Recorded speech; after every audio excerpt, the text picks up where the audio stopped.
All right, how's it going, ladies and gentlemen? Hope you guys had a wonderful day or having a wonderful day. I think the day is pretty much done, depending on where you are. Shout out to all my fam out there in Hampton, Norfolk, and up in Philly. Hope we all get your asses beat, man, in the Super Bowl after that when y'all beat the Commanders, my team. All right. Also, my family down south in Tennessee. All right, so look, hopefully I can get this video in. I want to talk about this 50 Cent and Irv Gotti beef. All right, I think it's a little bit idiotic and immature on 50 Cent's behalf. I feel his pain though, but you know, it's like, dude, you done made it. All right, and probably 5 years from now, I'll be willing to bet that 50 has will become a billionaire. Okay. Now, if you guys been keeping up with current reports or current news, Irv Gotti passed away at 54 off of a massive stroke. And 50 had made some comments that a lot of people didn't find very amusing, okay? Because a lot of people, they loved Irv Gotti's music. A lot of people love 52 as well, okay? But the streets ain't got no love, ladies and gentlemen. I know, as Bible told, like I said this last night, you get taught to love your enemy and all that, to forgive, and really, we really shouldn't be listening to this type of music anyway. But, you know, I guess it's kind of one of the things that, you know, it was just caught up in some, like in our culture, if we even have a culture, okay? Just something, if you're a certain age, I don't know, that you were just part of, you know, particularly if you look like me, all right, that were ingratiated in the hip hop era.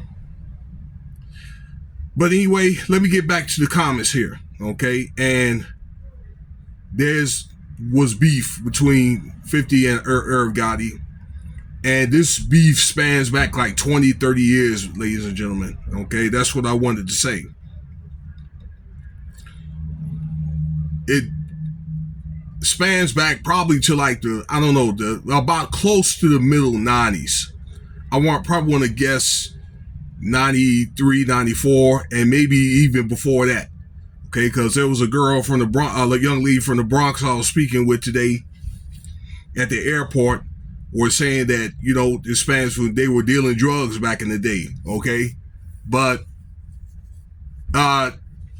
it came to my understanding back around, I say 93, again 94, between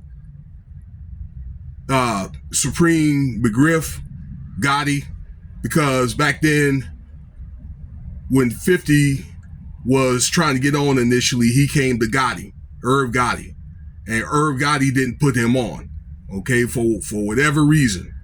All right, during that time, I know he was doing some stuff with Jay-Z, Rockefeller at the time. He was part of that reasonable doubt, okay? I mean, he'd done other stuff, and I'm really not going to get into it, but long story short, he didn't put him on, okay? And maybe 50 felt offended by that, okay?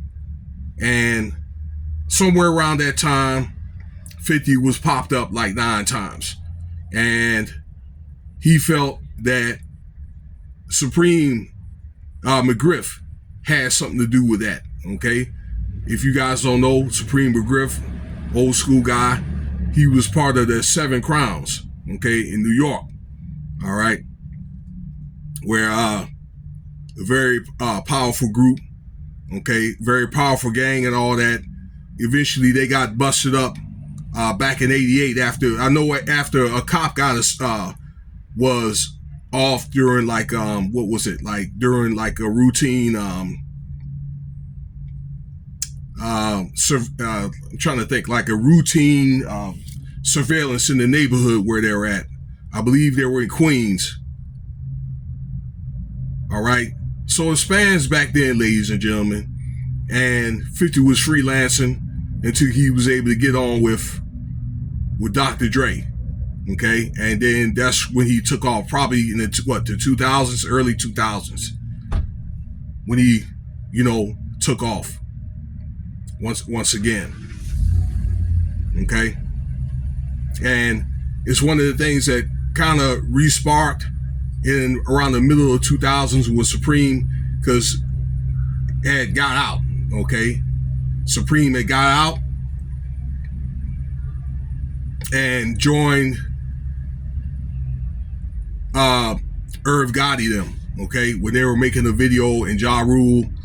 Okay. And Irv Gotti and Ja Rule were doing this thing with what's that? Murder Inc. Okay. And a lot of people feel as though this is kind of like judgment for him finding Murder Inc. When they find Murder Inc. around the middle 90s. Okay. Holla holla. They had so many hits. Those guys were making a lot of money. Irv and Ja Rule back then. Okay. I remember seeing Ja Rule in 98. They did the Def Jam tour when I was stationed in El Paso. They had Jay-Z, DMX. In fact, I met them personally. All right. They did it at a club. They did the Def Jam after party. And then Ja Rule was there, but I didn't see Ja Rule or Jay-Z. But anyway, all right. The middle 2000s or so, okay, where Supreme was looking out after Irv and Ja Rule and all that. And I'm pretty sure Irv was breaking them off with a little something or whatever. Okay, it was one of the things where, again, that he was taking care of. When I say he, Irv Gotti was taking care of Supreme. Okay, Supreme would, help provide security or whatever that he needed as they did their videos before that raid. They did that raid around, 2006, something like that. All right, it was so long ago. I don't have the dates accurate or whatever, okay? But, and then the thing where maybe somebody 50 his entourage took Ja Rule's chain, okay? It's just really, in the end of the day, nonsense, okay? So, I don't know. It's one of the things where 50 just didn't forget, all right? And, Murder Inc., they beat the case, they beat the case with the government. They beat the case for aiding and abetting, but Preem had to go back to jail. But since then, it was like Irv just deteriorated. You really didn't hear about those guys too tough. And I guess it just got to where it's my understanding today that Irv Gotti had sold his catalog for 300 tickets or whatever, 300 million. Okay. And Ja Rule and Ashanti, they do some stuff every now and then.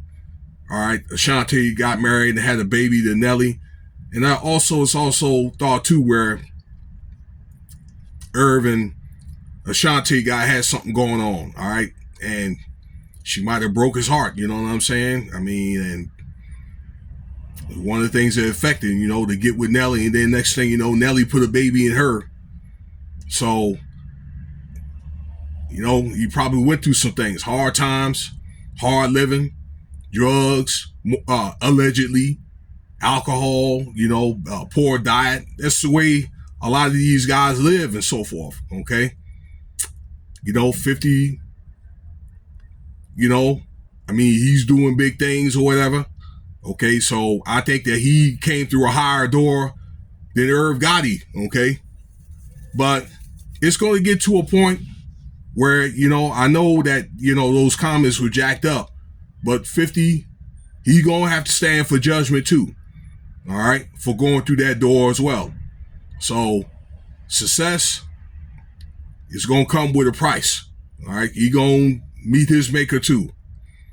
So yeah, this stuff, spans back from 30 years. It's also, in closing, alleged that Supreme McGriff may be 50's dad, okay, as well. So, and he also was alleged to have killed his mother, okay, like his mother was, I think, was a prostitute, and selling drugs and all that. And I don't know what that was all about, but that's what's alleged. That movie, what was that movie? Get Rich or Die Trying, depicts that. Okay, a lot of the stuff. All right, which one? Not Like Me. Okay, talks about the offering attempt. Okay, damn near every song on that Get Rich or Die Trying talks about that offering. Okay, so just to leave you with something, how long this beef has been going on, at least 30 years. Okay, that's just my take on it. All right, hopefully a matter is going to get resolved, because I'm thinking if he keeps on beefing with people, Big Meech, 50, and between that and Ja Rule, whatever, because I think that sent a lot of bad press. Well, I'm not going to say anymore, all right? But I don't think that, being a 50-year-old man beefing, this old beef coming out there, I don't think it's a good idea, okay? All right, let me know what you think about the video. Subscribe, like, Cash App $sign with subscribe if you want to donate. Leave your comments. Let me know what you think. Maybe is there anything that maybe I'm missing out of this story.